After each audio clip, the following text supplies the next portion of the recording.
Boa noite, pessoal.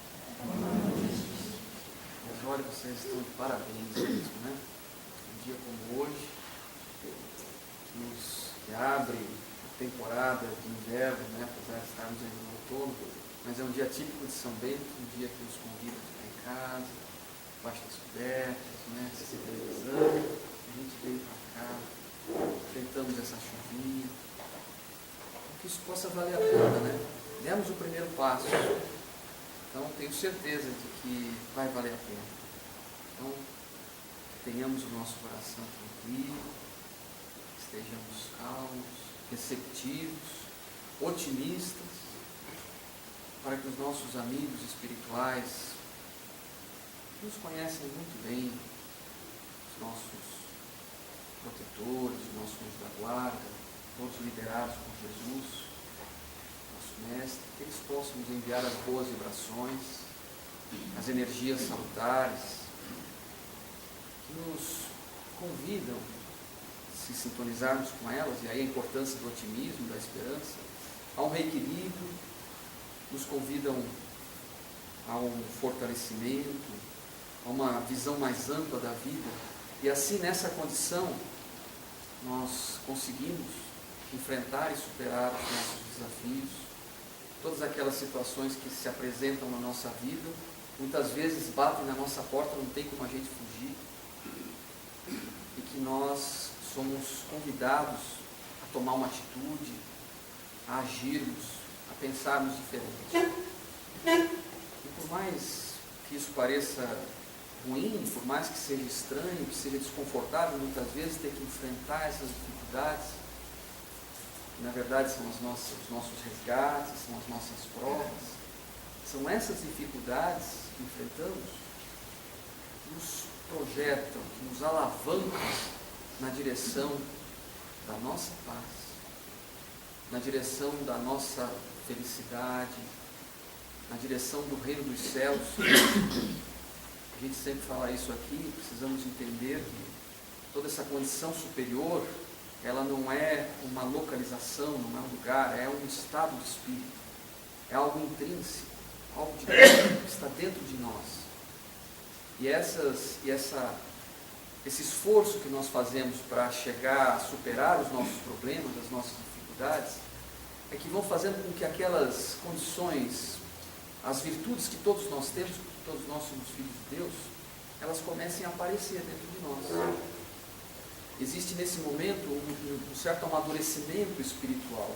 E é esse amadurecimento espiritual que a doutrina espírita nos fala de uma forma muito clara, né? Essa evolução, esse processo evolutivo que vai nos facultar, por merecimento, por credenciamento, essa paz que estamos buscando.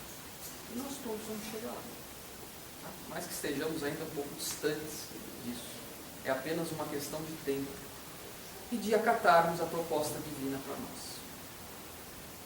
Porque quando nós fomos criados por Deus, todos nós, portanto, somos filhos de Deus, a gente não foi lançado na vida de forma aleatória para evoluir.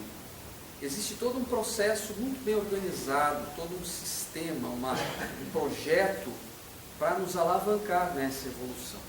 Então a gente não está aqui por acaso, não está aqui de forma aleatória. E nesse projeto, nessa programação evolutiva que todos nós estamos inseridos, se destaca a figura de Jesus. Nós aprendemos aqui também, né? Jesus é o nosso guia, é o governador desse planeta, é o que está organizando, é o que recebeu de Deus a missão de nos conduzir nesse processo evolutivo. Então o que nós precisamos é nos aproximar de Jesus, é entender a proposta de Jesus para nós. Jesus está do nosso lado desde sempre, e nós estamos aqui agora, nesse momento da nossa vida evolutiva, ainda tão distantes de Jesus. Nós precisamos então colocar Jesus perto de nós. E colocar Jesus perto de nós, às vezes precisa desconstruir alguns conceitos que, durante toda essa nossa caminhada evolutiva, principalmente de 2000 anos para cá, né, depois que a presença física de Jesus entre nós, de que Jesus é um símbolo que está lá crucificado, que está lá derrotado, derrotado, que está sofrendo. E desconstruir isso. Jesus não é para ser admirado, né, como um santo, como alguém, um ídolo. Jesus é para ser vivenciado no nosso dia a dia. É para colocar Jesus aqui ao nosso lado. Jesus está conosco aqui. Talvez não fisicamente, mas a sua vibração, a sua proposta, a sua energia pode estar conosco em todos os momentos da nossa vida. Então é isso que precisamos fazer para aderirmos, para entendermos esse projeto de vida que a Divina Providência tem para nós, né? E se formos entender Jesus, se nós fôssemos resumir a vida de Jesus, a mensagem de Jesus, a proposta de Jesus para nós entraríamos num único sentimento, que é o sentimento do amor. Então, fazendo essa relação, essa analogia, viver Jesus significa entender primeiro, compreender e vivenciar o amor. Coisa que nós ainda não estou falando nós aqui, né? Mas nós, enquanto sociedade humana desse planeta, ainda não conhece, não entende completamente. Nós temos assim algumas coisas, alguns conceitos de amor que já estão bem alicerçados dentro de nós. O sentimento que temos pelos nossos filhos, né? Pelos nossos pais, pelos nossos irmãos, espera-se pelo nosso cônjuge. Isso de fato é um sentimento real de amor. Mas amor não é apenas um sentimento assim para essas pessoas limitadas do círculo familiar. O amor deve ser vivenciado em todas as dimensões da nossa vida. Em todo o nosso dia, desde a hora que acordamos até a hora que vamos dormir, e no plano espiritual, quando estamos no nosso corpo dormindo. E dentro desse processo, desse projeto, né, no caso da Divina Providência, onde Jesus, essa espinha dorsal, ele sempre vai respeitar a nossa capacidade de interpretação, de entendimento da mensagem do amor, não é? Então, quando nós somos apresentados ao amor, quando começou esse processo de nos apresentar as questões morais, isso já foi lá, a gente fala sempre isso aqui, lá quando Moisés liderou, né, aquele povo, o povo hebreu, ali começou esse processo mais justo, depois a vinda de Jesus. Mas aí Jesus retornou ao plano espiritual. E o projeto continua sendo seguido. Na semana passada nós estávamos aqui com a palestra da Natália, né? E ela fez aquele comentário de um episódio que aconteceu na última ceia, onde os apóstolos conversavam com Jesus. E eu procurei, eu fiz a leitura desse episódio da última ceia, que está no Evangelho de João, li pelo Evangelho de João, capítulo 13, 14, 15, uma coisa assim. E ali, nesse trecho da última ceia, que fala dessa parte histórica da vida de Jesus, existem tantos conceitos profundos ali. Jesus, nessa relação com os apóstolos, nesse momento final, ele deixou tantos ensinamentos. E foi ali que ele falou para nós, né? Olha, se vocês me amarem, ou seja, se vocês vivenciarem esse sentimento que eu estou mostrando para vocês, tenham confiança, porque eu vou falar com o Pai, eu vou rogar a Ele que traga um outro paracleto, um outro consolador, o Espírito de verdade, que o mundo não conhece porque não vê, e Ele irá dizer tudo o que eu estou falando, Ele vai relembrar tudo que eu estou dizendo e lhes mostrará muito mais coisas. Não é alguma coisa assim que Ele falou, né? Não estou repetindo ipsis literis, mas o espírito da coisa é esse. E nós, na nossa compreensão aqui, na vivência, na doutrina espírita, esse paracleto, esse consolador, é a própria doutrina espírita, que veio no momento onde nós já tínhamos um pouco mais de experiência, até cognitiva, até para compreender esses conceitos morais. Então a doutrina espírita está inserida nesse projeto de iluminação, de estímulos, para que a nossa evolução aconteça, né? E aí, lembrando Jesus, entendendo que a gente tem que começar a viver uma mentalidade cristã, não apenas, como falávamos, de ídolo, mas sim uma mentalidade cristã, a doutrina espírita, que é o cristianismo, a doutrina espírita e o cristianismo, podemos dizer que é praticamente a mesma coisa, porque ela é alicerçada no cristianismo, ela tem essa frase aqui, ó: fora da caridade não há salvação. Todos nós já escutamos isso. Todos nós já falamos isso, talvez, né? E eu, quando eu comecei a estudar a doutrina espírita, quando eu comecei a frequentar, né, isso já se vão aí uns 30 anos, quando eu escutei essa frase a primeira vez, eu tinha uma ideia de que caridade, eu me remetia àquelas instituições que provinham materialmente, né? Então, instituições que davam cesta básica, que davam alimentos, aqueles hospitais de caridade, né? que as pessoas eram atendidas de graça, né? Ou aqueles orfanatos de caridade, enfim. Eu tinha uma ideia de caridade material. Então, quando eu escutei essa frase, no Espiritismo eles colocam isso. Então, eu comecei a tentar entender esse processo, né? Mas aí a gente começa a entender, começa a estudar, e a gente vê que caridade, essa questão material da caridade é só um segmento. É caridade, sem dúvida, mas é um segmento, é só uma parte, é uma pequena parte, diga-se de passagem, do que é viver a caridade. Porque caridade não é apenas uma atitude. Caridade, o apóstolo Paulo falava que é o amor em ação, né? Caridade é o amor em ação. Mas caridade a gente pode dizer que é uma filosofia de vida, é uma maneira de viver caridosamente. Então vamos tentar entender esse processo para saber se a gente está vivendo caridosamente. Porque é viver caridosamente que vai nos libertar, que vai nos salvar. Salvação aí significa entrar nesse reino dos céus. Significa se desvencilhar desse peso que muitas vezes carregamos em nossas costas. Essas sensações que nós temos muitas vezes de incertezas, de medos, de angústias. Isso é a salvação que a caridade propõe. Será que nós somos caridosos? Será que nós entendemos o que é ser caridoso? Então vamos fazer uma reflexão. Algumas pessoas elas pensam assim, ou nós, né? Eu faço o que eu quero. Tudo que eu faço é pensando em mim. Se isso vai me dar um benefício, se isso vai me trazer um retorno. Primeiro eu penso em mim, depois eu penso em mim, em segundo lugar. Em terceiro lugar eu continuo pensando em mim. A gente pensa assim, né? E em quarto lugar eu penso nos meus. Ou seja, os meus mesmo assim não vale primo, não vale cunhado, não vale sogra. É meus assim, meu filho, né? Minha esposa, meus irmãos, meu pai e minha mãe.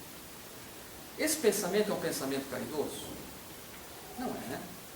Aliás, isso daí é o antagonismo da caridade. Isso se chama egoísmo.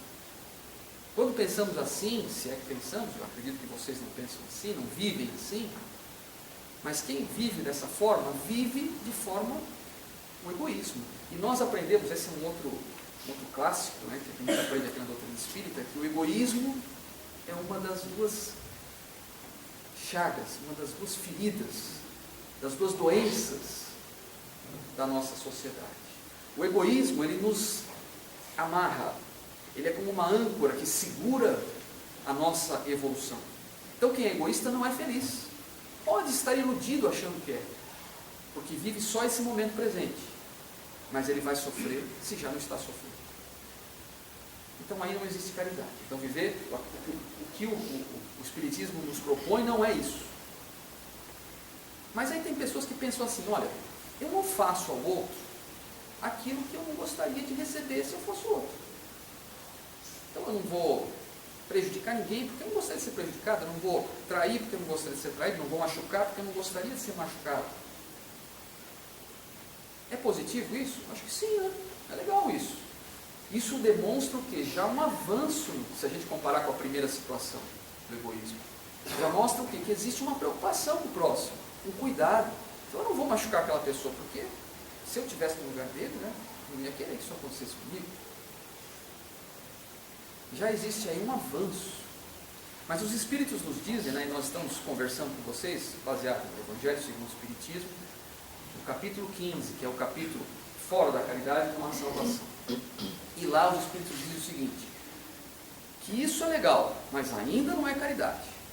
Porque não basta uma virtude negativa, é necessária uma virtude ativa. Ou seja, não basta você não fazer o mal, é necessário você fazer o bem. Então caridade é fazer algo, aquilo que você gostaria de receber se você estivesse na posição do outro. É entrar num processo empático na vida da pessoa e pensar, mas ele está precisando do quê? Eu posso ajudar?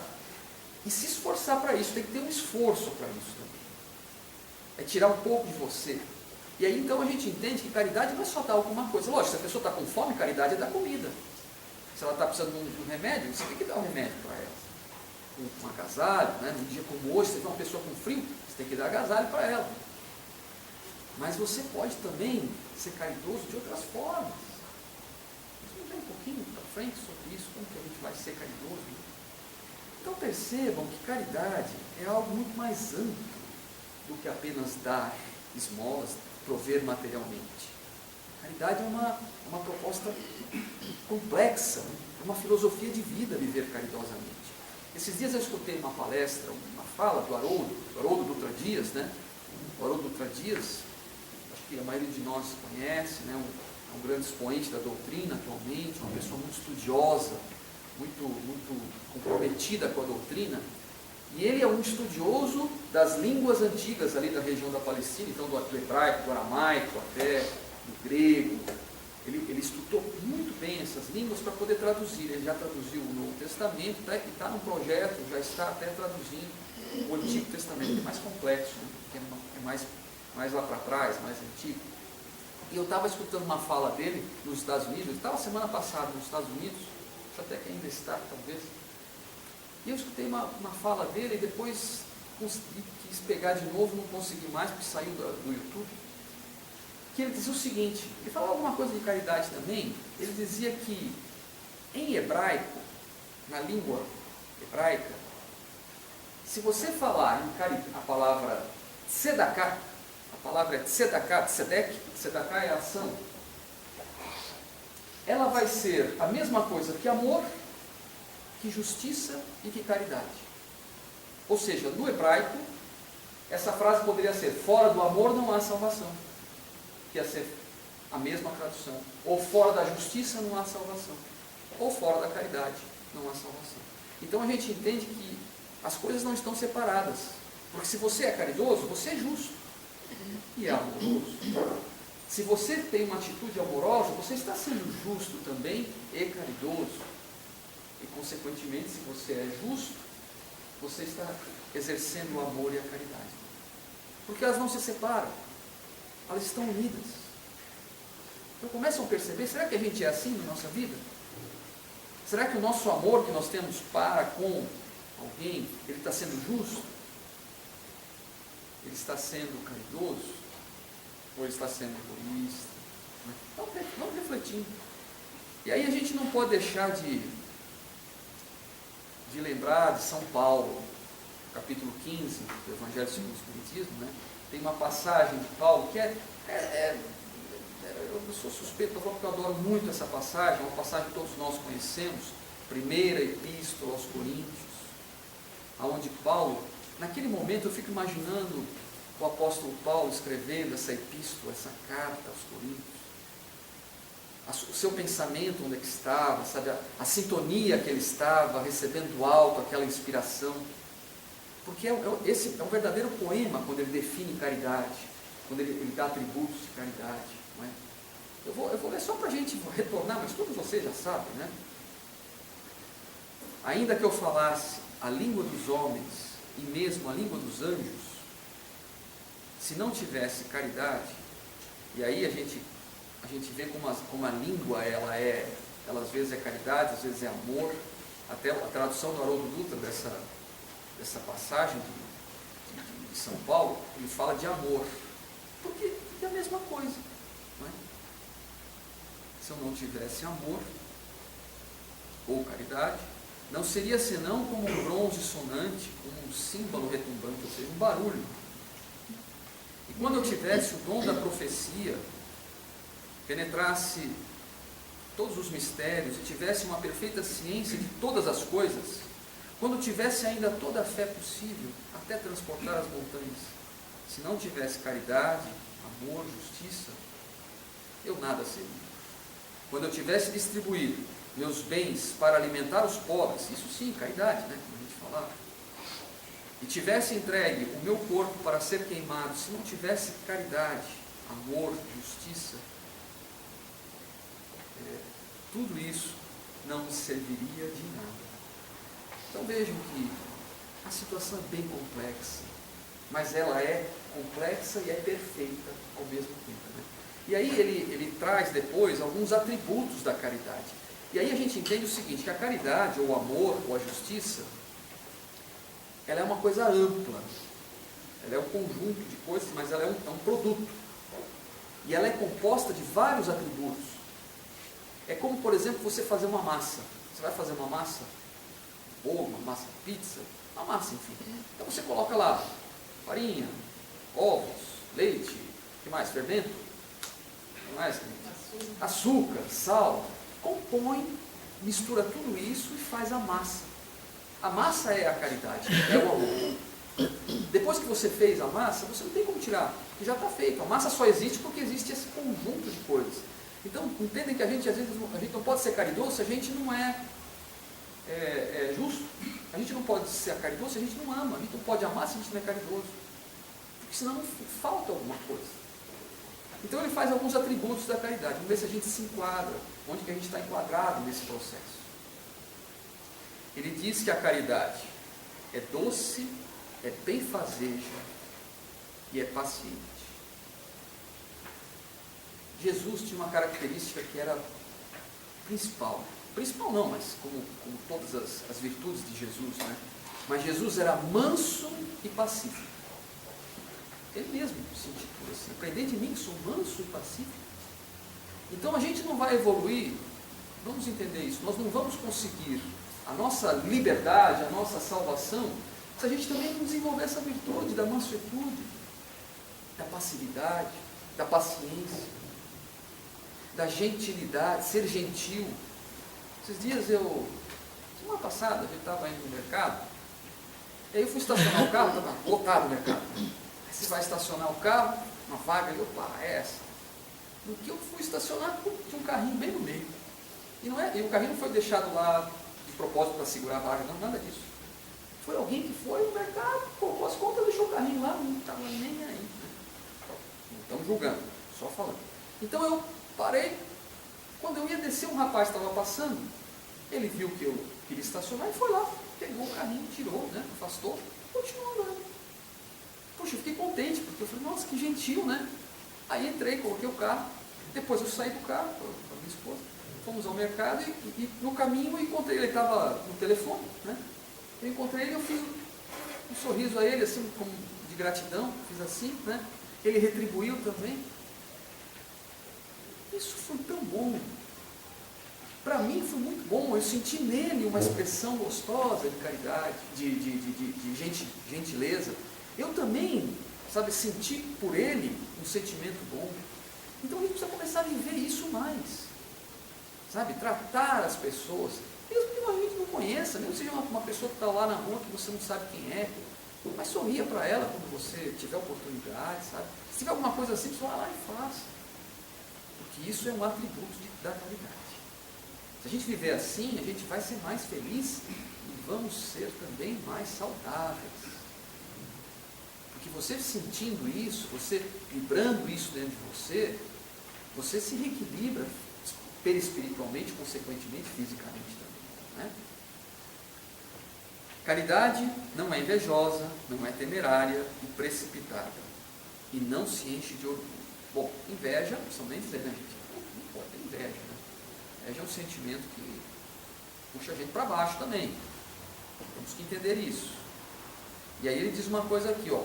As duas chagas, né? A primeira, ele falou, é o egoísmo. E a segunda, todo mundo sabe, é o orgulho.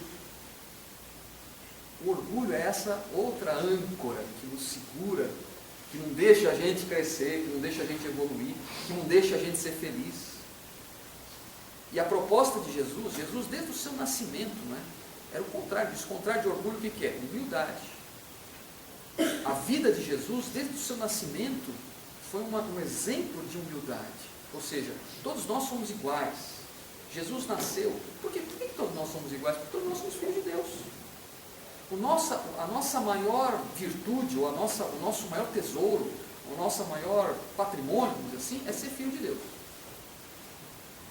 Alguém não é filho de Deus? Todos somos. Então todos nós somos iguais. Lógico, nós estamos num momento evolutivo talvez diferentes, né? Alguns estão já um pouquinho mais avançados, evolutivamente, daí essa diferença, outros ainda não chegaram. Mas às vezes também são espíritos mais antigos, são espíritos mais novos. Mas no final todos vamos chegar no mesmo lugar. Porque partimos também do mesmo princípio e temos os mesmos recursos. Essa é a lei da vida, de justiça. Então a gente não pode se considerar melhor do que ninguém. Não podemos ter orgulho. Jesus, não é? Ele nasceu aonde? Ele nasceu numa família simples. Quando ele foi nascer, ele não estava na sua casa, ele estava naquele recenseamento, né? A família de Jesus, Maria e José, estavam lá. Aonde que ele nasceu, gente? Ele nasceu numa gruta. Diz a história que era uma gruta que acomodava os animais, uma estrebaria de animais, mas era uma gruta, assim, dentro da montanha. Olha que lugar mais simples. A sua primeira cama, o que foi? Foi um comedor, um coxo, uma manjedoura. Uma manjedoura. Ele foi aquecido por palhas que eram dadas, por feno que era dado para os animais. E no seu último momento, e aí eu lembro que a gente estava lendo ali a última ceia.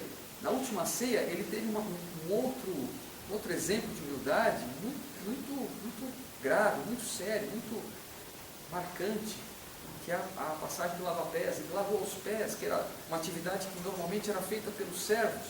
E ele mostrou que ele não era para ser.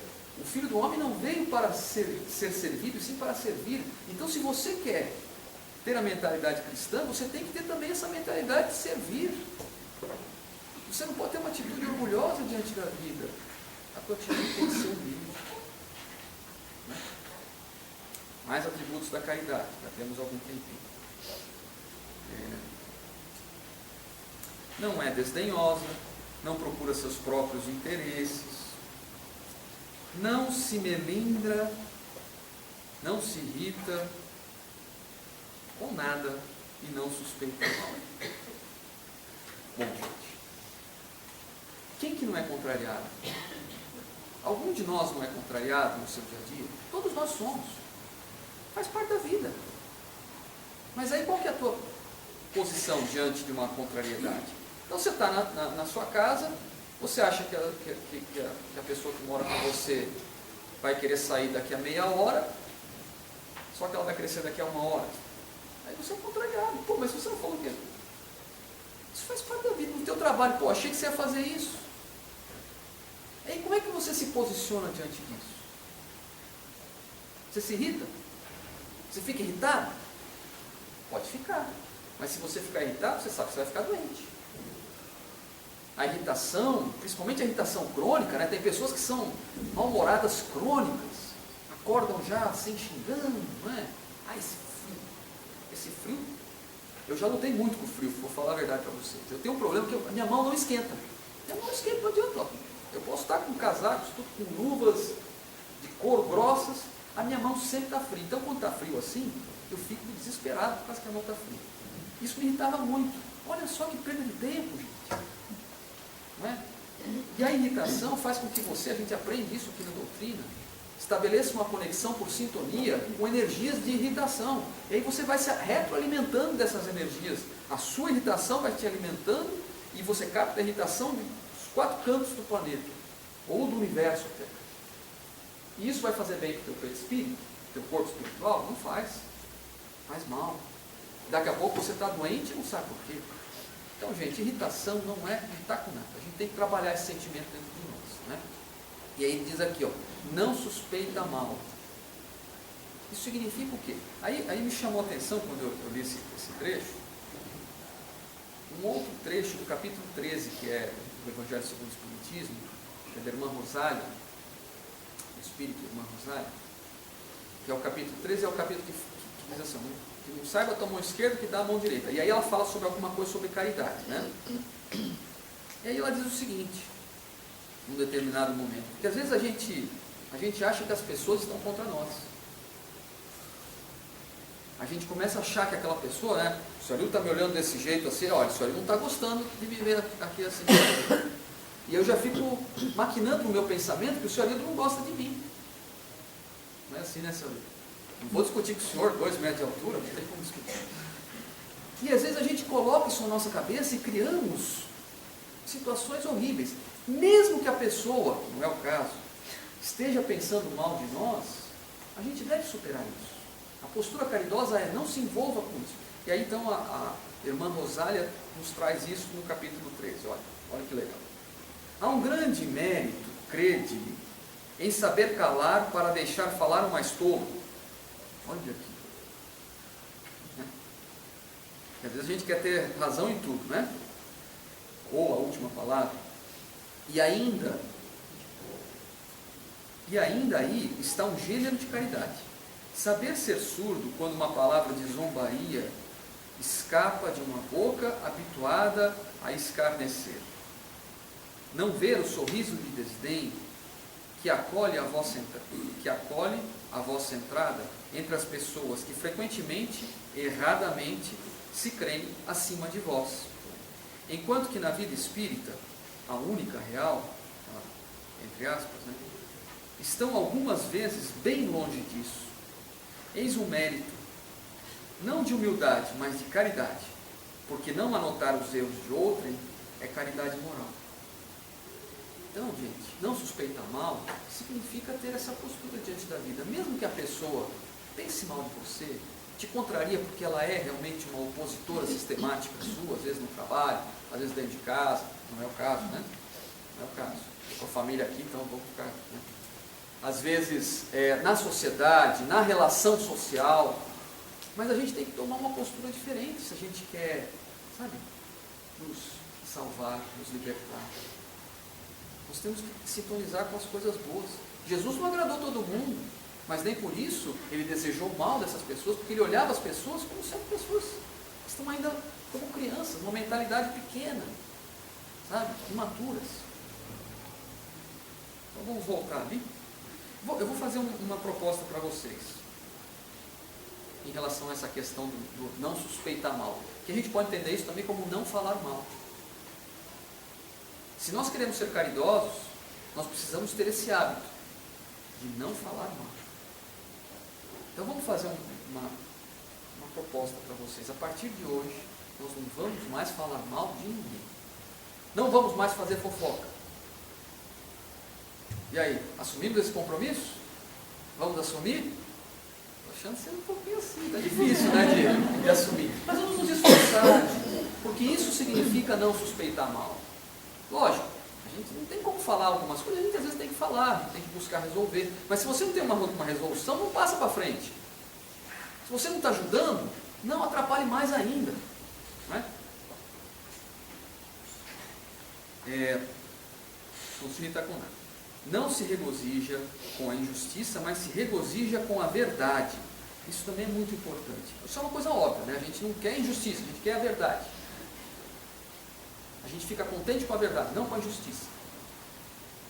Nos dias atuais, nesses dias que nós estamos vivendo aqui na nossa sociedade, aqui principalmente no Brasil, nós estamos aí passando já alguns, podemos dizer, há cerca de 2 anos para cá, 3 anos, né? Um momento onde está se propondo passar o Brasil a limpo, não é? Não é isso que a gente está vivendo? Nossa, foi tanta falcatrua, né? Foi um momento de tantas iniquidades, né? Tantas coisas, tantos crimes. E agora nós vamos passar o Brasil a limpo. E aí a gente vê as pessoas assim com uma bandeira da justiça. E aí a gente olha às vezes na televisão, essas pessoas falando de justiça. E você vê a raiva nos olhos delas. Ah, eu quero justiça. Não estamos nem falando de política, tá, gente? Estamos falando de modo geral. A gente olha naqueles olhos, a gente percebe que a pessoa não tá, ela fala de justiça, mas ela está falando, eu acho que a palavra mais correta seria, eu quero vingança. Então a gente tem que repensar um pouco o que é justiça na nossa vida. sabe? O que significa isso? Porque o nosso país precisa de retidão, de equilíbrio, precisa de pessoas comprometidas, precisam de pessoas honestas, mas às vezes essa proposta de justiça que nós estamos recebendo, ela está passando um pouco da conta e não é justiça. Ela já permeia outros aspectos, lembrando que Jesus é o nosso guia e modelo. Vou falar uma coisa, talvez vocês não gostem, mas vocês veem Jesus distribuindo armas com o objetivo de abater seres humanos? Propondo isso. Vocês conseguem enquadrar a proposta cristã nesse contexto? Então vamos pensar, lógico, ninguém está falando que a gente não deve deixar a sociedade para os bandidos, para que eles façam o que quiser, não é, longe disso. Mas a segurança, ela deve ser fornecida pelo Estado, o Estado é responsável pela segurança. Então nós devemos pontuar algumas coisas, porque nós somos formadores de opinião, nós votamos, então vamos pensar um pouco sobre tudo isso. O que se propõe uma arma? Proibir. Mas a gente já escuta, nos últimos meses, a palavra abater. Então vamos pensar um pouco. Essa será que é a proposta da doutrina espírita?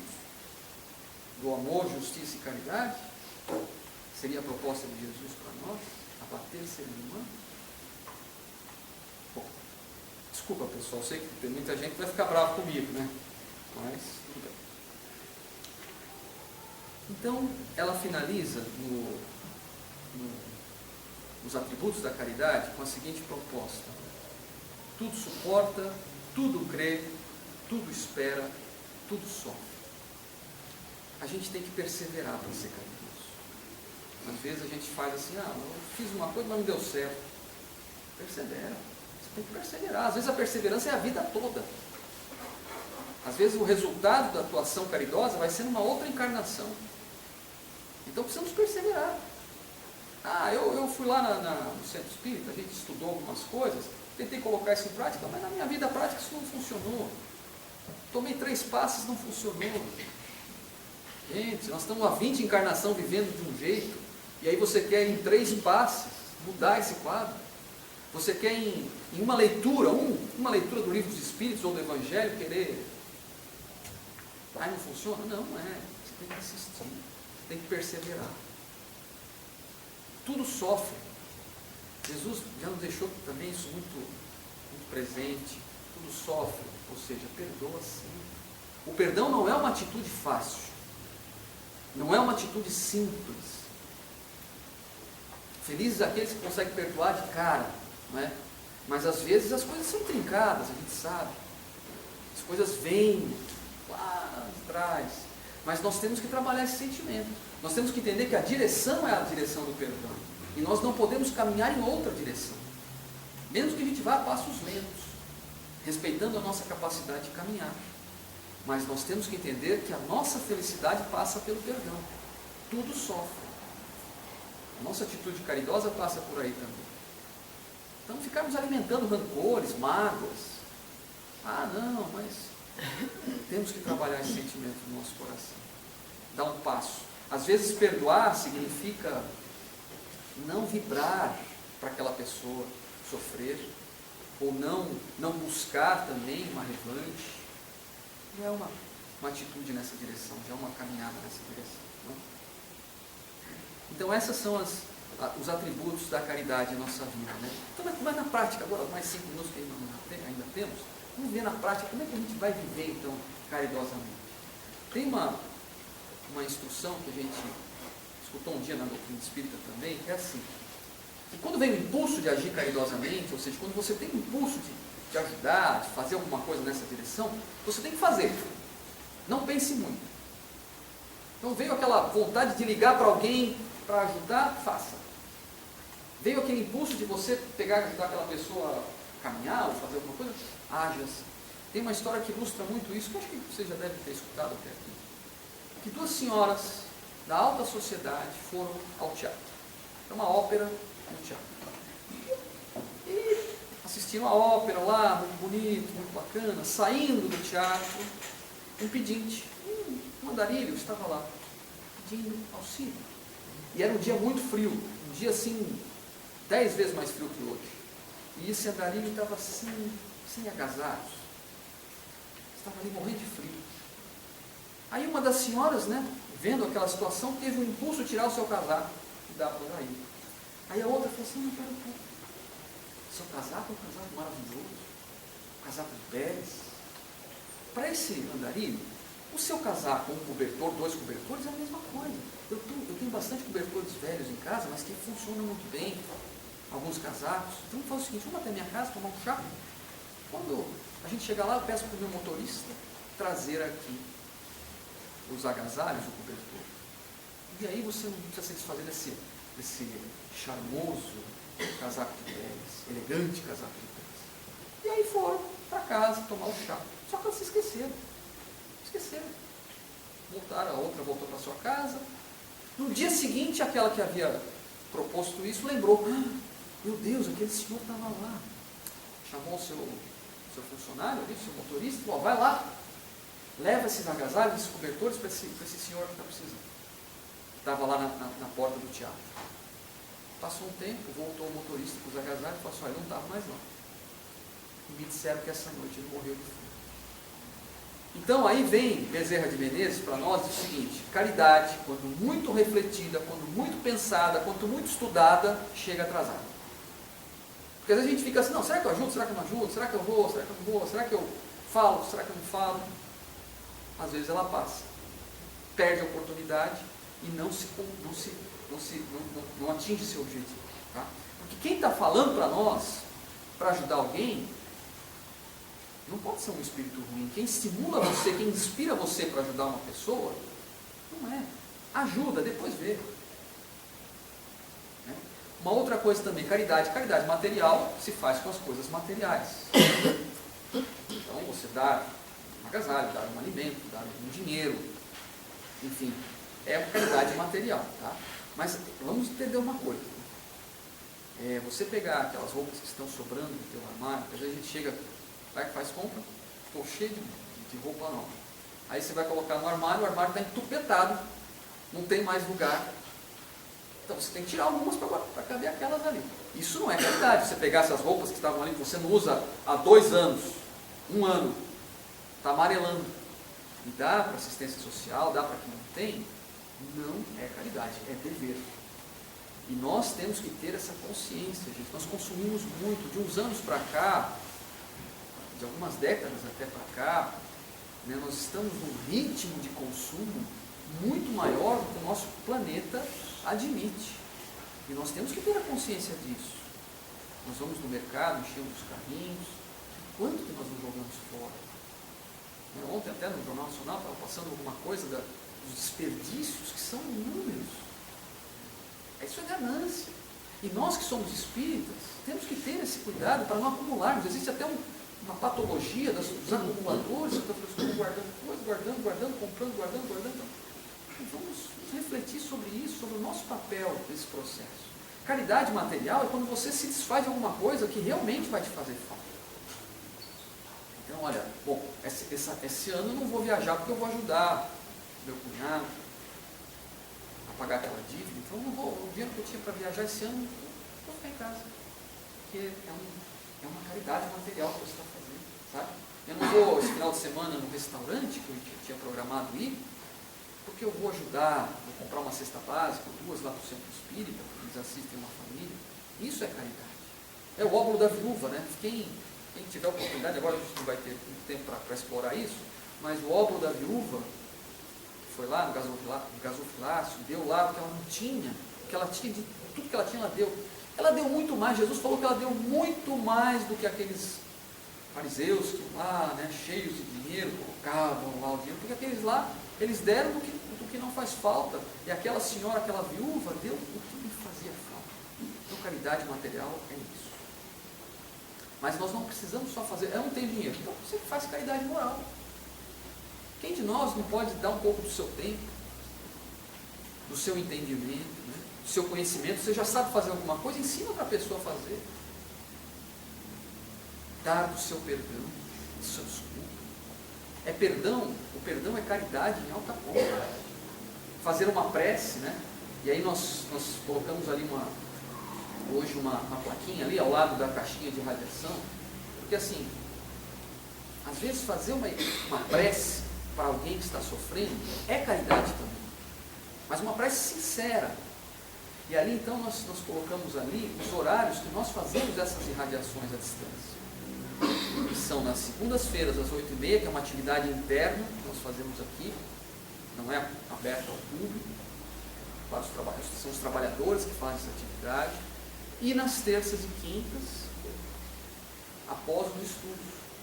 Então, se você está querendo fazer alguma atitude ali, você sabe, é 9 horas, na terça-feira, amanhã, na quinta-feira, às 9 horas, eu vou fazer uma prece. Eu sei que o pessoal do centro está fazendo a irradiação. Então, eu vou pedir, poxa, aquele povo lá que está sofrendo com aquele problema, aquela miséria toda lá daquele país, ou aquela família que passou por aquele problema, eu vou fazer uma oração, porque eu sei que o pessoal do centro está fazendo.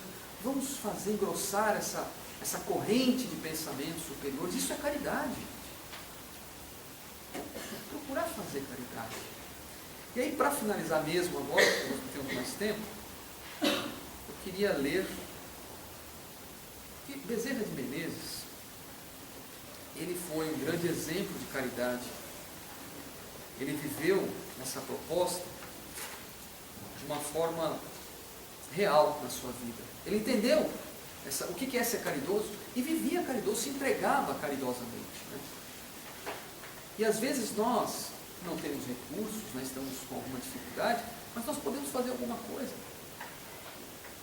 O nome eu já li aqui em outros momentos essa história, mas é para a gente relembrá-la mesmo, né? Que a gente vai ler novamente. O texto se chama Um Abraço em Nome da Virgem Faz Milagres. E aí, só antes da gente começar a ler, na Inglaterra, o Sistema Único de Saúde, a gente estava até conversando sobre isso na segunda-feira, o Sistema Único de Saúde lá, que aliás funciona muito bem, diferente do nosso aqui, que ainda não funciona, mas o modelo nosso aqui, inclusive, é baseado no da Inglaterra. Sabe o que eles estão fazendo lá? Eles estão instituindo a abraçoterapia. Abraçoterapia.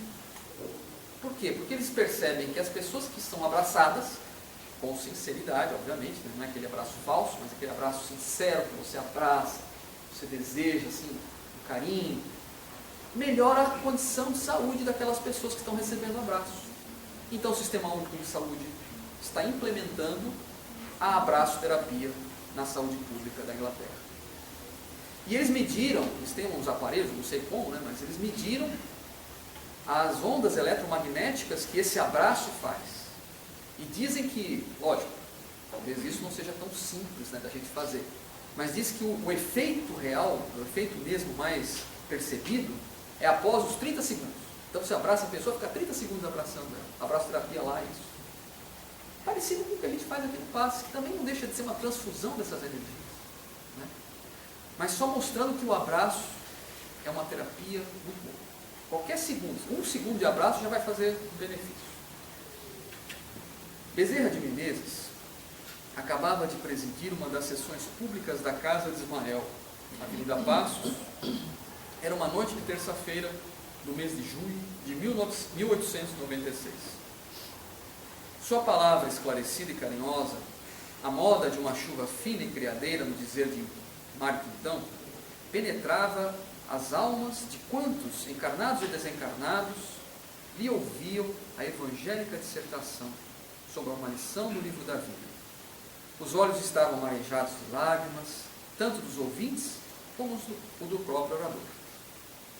Acabara a sessão e descera Bezerra aos passos tardos, ainda emocionado, as escadas da Federação Espírita Brasileira. E aí, humildemente,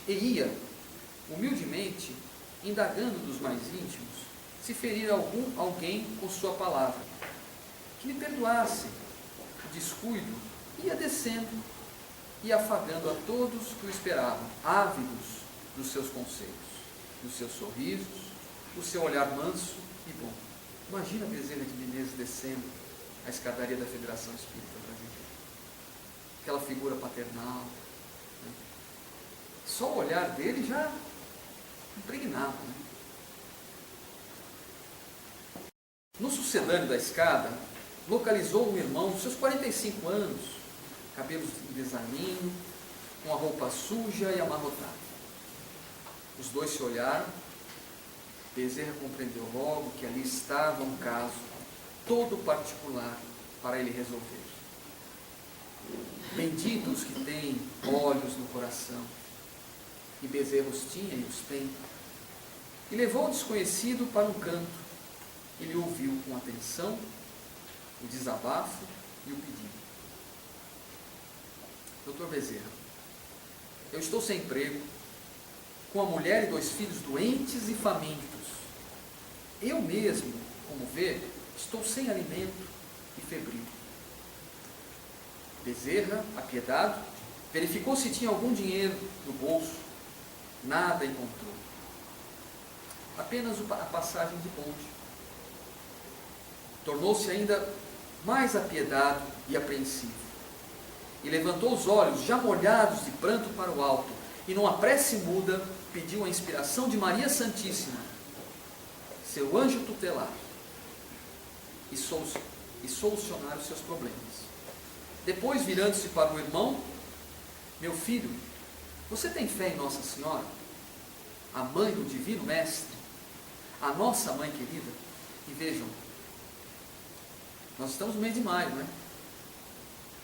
Nossa Senhora, nós não somos católicos, nós somos espíritas, mas nós devemos sempre ter esse espírito, o espírito de Maria, em alta conta, porque sem dúvida nenhuma é um dos grandes prepostos de Jesus para nós, não é? Tenho muita, doutor Bezerra, pois então, em nome do seu em seu santíssimo nome, receba este abraço. E abraçou o desesperado irmão, envolvente e demoradamente, e despediu-se. Vá, meu filho, na paz de Jesus e sob a proteção do anjo da humanidade. E em seu lar faça o mesmo com todos os seus familiares, abraçando-os, afagando-os, e confie nela, no amor da Rainha do Céu, que o seu caso há de ser resolvido. E Bezerra partira. A caminho do lar meditava: teria cumprido seu dever? Será que possibilitar a ajuda a seu irmão em prova, faminto e doente? E arrependia-se por não haver dado senão um abraço. Não possuía nenhum dinheiro. O próprio anel de grau já não estava nos seus dedos. Tudo havia dado. Não tendo dinheiro, dera algo de si mesmo, vibrações, bom ânimo, moeda da alma ao irmão sofredor, e não tinha certeza se isso lhe bastava. E nesse estado de espírito, preocupado pela sorte do seu semelhante, chegou ao seu lar. Uma semana passara-se. Bezerra não se recordava mais do sucedido. Muitos eram os problemas alheios. Após a sessão de outra terça-feira, descia as escadas da federação. Alguém no mesmo lugar da escada, trazendo na fisionomia toda a emoção do agradecimento. Toca-lhe o braço e lhe diz: venho agradecer-te, doutor Bezerra. Agradecer-lhe, doutor Bezerra, o abraço milagroso que me deu na semana passada, neste local e nesta mesma hora. Daqui saí logo sentindo-me melhor. Em casa, cumpri seu pedido e abracei a minha mulher e meus filhos. Na linguagem do coração, oramos todos à Mãe do Céu. Na água que bebemos e demos aos nossos familiares, parece que continha alimento, pois dormimos todos bem. No dia seguinte estávamos sem febre e como que alimentados. E veio uma inspiração, guiando-me a uma porta que se abriu e alguém por ela saiu. Ouviu meu problema, condoeu-se de mim e me deu um emprego, no qual estou até hoje, e venho lhe agradecer a grande dádiva que o Senhor me deu, arrancada de si mesmo, maior e melhor do que o dinheiro. O ambiente era tocante. Lágrimas caíam tanto dos olhos de Bezerra como do irmão beneficiado e desconhecido. Em uma prece muda, os dois corações unidos, numa mesma força gratulatória, subiu aos céus, louvando aquela que é, na verdade, a porta de nossas esperanças, a mãe sublime de todas as mães, a advogada querida de todas as nossas causas. Louvado seja o nome de Maria Santíssima, e abençoado seja o nome de quem, em seu nome, num abraço, fez maravilhas, a verdadeira caridade desconhecida. Esse texto, então, meus irmãos, está no livro, um dos casos de Bezerra de Menezes, de Ramiro Gama. O tempo já se esgotou, agradeço a vocês pela atenção, peço desculpa se me estendi um pouquinho mais, mas que nós possamos efetivamente refletir nessa proposta, na proposta de sermos caridosos, porque essa é a grande alavanca que irá nos proporcionar a nossa libertação, a nossa salvação, como nos diz a doutrina espírita, a abençoada doutrina espírita.